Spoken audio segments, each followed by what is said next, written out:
Okay, first of all, just want to thank the Baltimore Orioles. What an amazing opportunity, and really just how gracious they've been to offer up the opportunity to be able to use their facilities. And it's a really cool thing for our players, and hopefully it's going to lead to a great week of preparation. Had a good walkthrough, looking forward to having a good practice, so very grateful for them.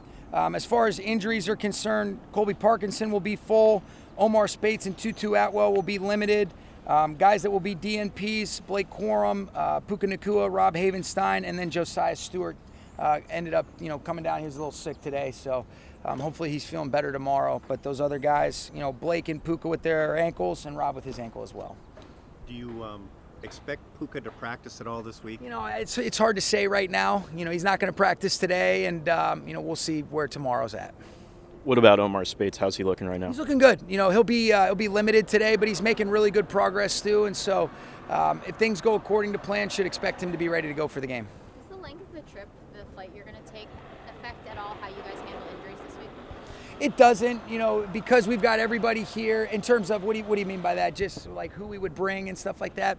No, because we've got our whole practice squad. Because we're really doing the majority of our prep here. And want to be able to have everybody get that experience, and especially just because we're leaving a little bit later. This is similar, but it's even a little bit later that we're leaving compared to when we've done this trip before, Sarah. So, it doesn't affect any of those things. What will be kind of the determining factor for Puka? I know you had said scans made it look like it probably isn't something long term, but what's going to be your barometer for whether he practices and plays? I think I think we talked about it a little bit the other day. There's a difference between return to play, return to performance. You want to put him in a position to have successful outcomes. I do think some of that, is reflected in, is he able to go through practice and really get a good feel to allow him to feel comfortable and confident in what we would be asking if he goes. If not, then you have a ton of confidence in the group that, with the guys that will be asked to take on, bigger roles. But you don't ever replace a stud like him, but we've got a lot of confidence in the other guys if that's the case. Is there any way you would play him if he didn't practice this week? I think it'd probably be tough to say, but, I certainly don't want to pigeonhole myself into, a kind of an approach like that. But I think that you would like him to be able to do that. You mentioned you thought Tutu would be back. Is there just a process of kind of easing him back in this week? Yeah, when we put limited, it means really that, if he was going to take a normal workload, we're just a little bit more mindful of some of the high-speed yards. Everything is trending in the direction of we expect him to be ready to roll. Just being smart, easing him back in, but it's not because of any sort of setbacks. He's making good progress, Nate, so we feel good about him. When we asked you about him making a big play at the end of the game and waiting for his turn, I guess how does that translate to waiting for the opportunity to, if he needs to, step up and be more of like a focal point of the offense? I think what's great about Tutu is whatever he's asked, I think, and I've mentioned this previously, when he's gotten opportunities to take on bigger roles, whether it was a couple years ago when Cooper's been on IR, missed extended periods of time, he's really answered the bell. And then this year, even though there's been limited opportunities, I think what you've seen is the impact that he can have, with the way that he's able to affect and influence coverage, the big plays that he makes against the Niners, the big play that he made against Indy that you're talking about. And so the moment's not too big. He loves it. And I think, he plays big, and he's shown that he's consistently, ready to go depending upon what's asked of him. And if Puka isn't able to go, then looking forward to seeing Tutu do his thing. Sean, you're going to go play. Regardless of whether Puka goes or not. You're going to go play a game in a city where the Kroenkes have another team. What has been your experience with them owning multiple teams and kind of the relationship you've built with some of these other organizations? Yeah, it's special, because I think there's an understanding of a willingness to share. There's so many things that are similar and in alignment, even if it might be different arenas or different sports. But, leadership, trying to get everybody on the same page. What are the things that you want to commit to with your values and principles? I've gotten to have a relationship with Mikel that I really cherish and value. Learned a lot from just watching the way that he moves. And then when we've gotten a chance to visit with one another, had a chance to connect with Nuggets, Avalanche people, and it's really special, and I think then, with Kevin's involvement and interactions and exposure to all parts of it, it's helpful to really be able to see, what it looks like. And I think you're seeing, all their organizations that they oversee. It's not by coincidence that, it starts at the top and why they've been successful and why they do things the right way. Mikel was in LA last year. It sounded like maybe he gave a speech to the team or talked to you guys.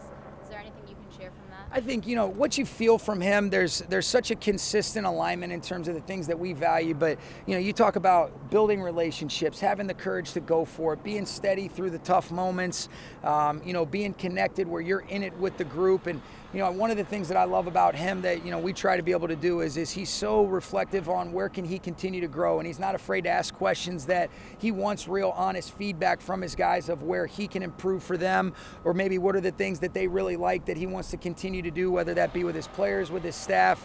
But the way that he leads and the way that he models the way is a great example. And I've really cherished just, watching him navigate the different things that you're responsible for navigating in leadership positions, and then the great pressure or, whatever it is, it's a privilege, and he embraces it, and it's cool to watch him move and how he handles it all. What will be different about how you run practice in a baseball stadium like this? Are there certain things you can't do? No, there's no limitations. I mean, it's unbelievable. We might not be able to take some of the vertical shots. We're a little bit more limited with some of the vertical grass, but that's probably a good thing. But, we'll be able to do everything.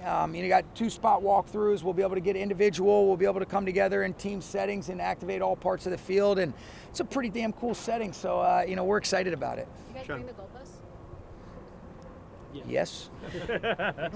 Berg and those guys do an amazing job. So it's really a credit to our whole group. You talk about, sometimes I get spoiled where you just show up and everything's there, but the amount of work that goes on behind the scenes from guys like Brennan Berger, Dan Demetrison, just our operations as a whole, it's really impressive. We're grateful for it, and I think it's going to be a really great work week for us, and we're excited about it. Sean, we asked you about coaching against the Jaguars, against Liam and Jaguars last week, but now that you're actually doing it, what's it like to prepare for him, this team specifically, and just against your history, going against guys from your coaching tree that are now head coaches? What are the challenges, and what are the, if any? I think that it's a fun narrative, but it still is the Rams versus the Jaguars. They do a great job in all three phases. You can see the identity, the personality of the team in a lot of ways is reflective of the good traits that Liam has. They're playing tough. There's a commitment to, a style of play that they have really in all three phases. But, it's really about the Rams versus the Jags. And he's done an excellent job of evolving, bringing, his offense to life, what he wants to be able to do and what he wants their defense and their teams to look like. And, we've done the same. But what I do know is you're going against a guy that they're really well coached. They have some familiarity with some of the things that we're trying to do, just like we do them. But you don't know when you're going to activate it. And it's about these players and us as coaches trying to make good decisions to put them in right spots. Okay? Thanks guys. Sean. What does the last couple of days look like in Baltimore for you? Not a whole lot of action. Just kind of hanging out in the hotel, watching tape, trying to get ready. It's been pretty, nondescript for me. Just getting ready to play ball. But this is really awesome. Came over here on Monday for our workout, and then back again, obviously, today. And really cool to be here doing this.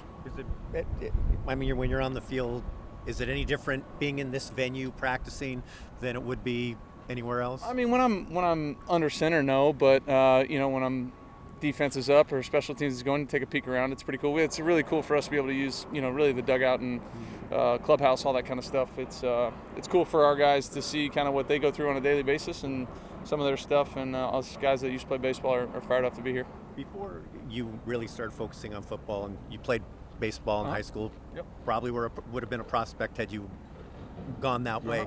Did you ever dream about playing in a venue like this? I loved it. I thought I would have played baseball up until probably my sophomore year of high school. Then I started playing, quarterback and was, got some offers to play football and all that kind of stuff. So it kind of ended on baseball, but I loved it growing up. This was my favorite sport and still love watching it and maybe I'll take some infield at some point this week. That would be more fun than probably trying to hit right now. So, but yeah, it's cool to be out here.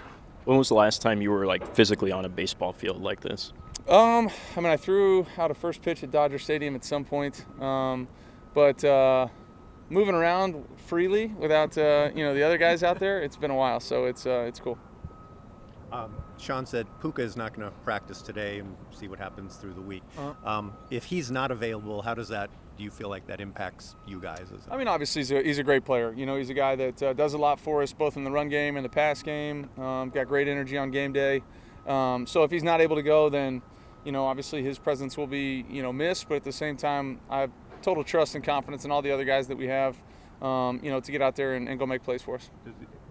I know you're saying you have confidence in everyone. You do have a 3-time All-Pro also in that receiver corps. So in terms of if Puka isn't there, is there comfort knowing you have a guy like Davante who can step up? Yeah, I mean, he's he's one of the best receivers of our era, and we're lucky to have him. And I mean, absolutely. I mean, he's a great player, so we're fired up. How do you think the connection has been with him so far this year, and what, I guess, have you guys been able to add to it over the course of 6 weeks? Yeah, there's been some good ones. There's been some missed ones. I would take the majority of the blame on a lot of those. Just give him a better chance on a couple, and he's still doing a great job of winning. I mean, I missed him on the one corner out in the end zone, and man, he made his guy look foolish. So he's doing a great job separating. I got to give him a couple better chances. When you watch film this year, specifically on Sunday against the Ravens, when you looked at the execution in the red zone, what stands out to you? I mean, the early execution was just 2 throws really missed by me. That's the biggest thing I think when it boils down to there. There's nothing scientific about this, but it just seems like games in London typically aren't the, free-flowing stuff that we're accustomed to seeing, in NFL stadiums. Is there a reason why that? I mean, is it the travel, or what's kind of been your experience, or maybe your just thoughts on why those games seem to be a little bit more of a slog? Yeah, I don't know. I've only been a part of 2. It's been 10 years. Don't usually wake up for what time is it on the West Coast? Is it 9:30, 6:30, 6:30? Yeah, so that's a tough wake up sometimes on game day. But no, I think it is difficult to travel that far and play. There's no question about it. It's nice being able to go from the East Coast and get over there and not make it West Coast all the way there. But I couldn't put my finger on either. I mean, I was a part of one. We were down, I think, 24-3 at halftime. Came back and won the game. And then the second one, we got beat by the Chiefs pretty handily. We had a coordinator change on the way to London, which was less than ideal. So, no, I don't know. It's a long way to go. Different venue, different place. We're playing a team that has been over there a lot and goes over there a lot, so it's a challance for us. Is that a challenge with them maybe more used to the cadence of going over there? I mean, you would think that they've got it pretty dialed in, but once the ball's snapped, nobody cares if they got there that day or we ate this food or slept on this flight or did that. It's like, go play the game. Tutu's made some big-time catches, limited opportunities so far. I guess what's your confidence of if Puka can't go or if he's limited, taking what you've kind of built with Tutu and kind of growing it out through a full game? Yeah, absolutely. Every opportunity we've given him, he's seized it. So I don't see anything different happening if he gets more opportunities in this game. I got a ton of trust in him. I've got some reps from years past with him that I believe in him obviously a ton, and he made some big plays for us. Not too long ago, a couple weeks ago. So Tutu's a big part of our team. Cool. Thanks guys. We talked to you last week. You talked about maybe some of the challenges of not being back in LA the week getting ready for London. What has it been like the last couple of days as you get ready for this? It hasn't been anything crazy. It's just, like I said, it's just more about being in your rhythm and being able to stay with the things that you need throughout the week to have you ready for game day. But they're doing things for us to make sure we still have, as much as we can get here. What did the last 2 days look like for you? A lot of film, a lot of teammate interaction. Obviously, not having our families here, but spending a little bit more time together. Getting receiver dinners, just kind of having a little fellowship on the off day yesterday, and then just trying to go about the deal about as smoothly and normal as possible. But it's not always easy when you're away. But yeah, making it work. Have you ever practiced in a baseball stadium before? No, have not done that before. First time. Is there any, once you're out there, is there any different with the surroundings, being in not on a regular practice field or in a football stadium? It's just grass. We got enough space. We're not using really 100 yards as it normally. So I know the defense probably not thrilled about having 25 yards of field here. But yeah, they can work on red zone stuff, so we'll be okay. How's this compared to other unique practice settings that you've had in your career, if you've had any that are kind of similar to this? Well, it's the optics of it is obviously it's a lot different, but like I said, it's just grass at the end of the day. Barring nobody ends up in the infield here, I think we'll be okay. In Oakland, they used to play in a stadium where the baseball field was part of it. Can you you imagine having to play football games on a baseball infield? I think whoever was the head of the CBA at that point, we got to talk. We got to somehow bring them back up, and we can't let them get away with this, because that'd be crazy. I would not want to fall on this, and they were playing on it when I was in the league too. I just never had the privilege of playing on a baseball infield before. How would you evaluate how you guys have done in the red zone or the red area this season?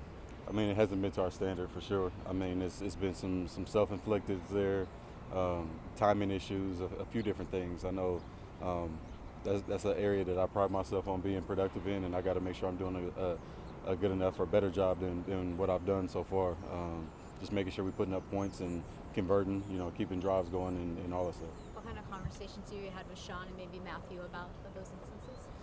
I mean, we just try to get to the bottom of it. Obviously, when it's just executing something that's there, it's pretty simple, just figuring it out. And then if we obviously don't have a good enough, plan going into any situation, which we do, 99.9% of the time, obviously there's adjustments that are made there as well. But it's not a panic thing, because we know we got what it takes. It's just a matter of figuring it out.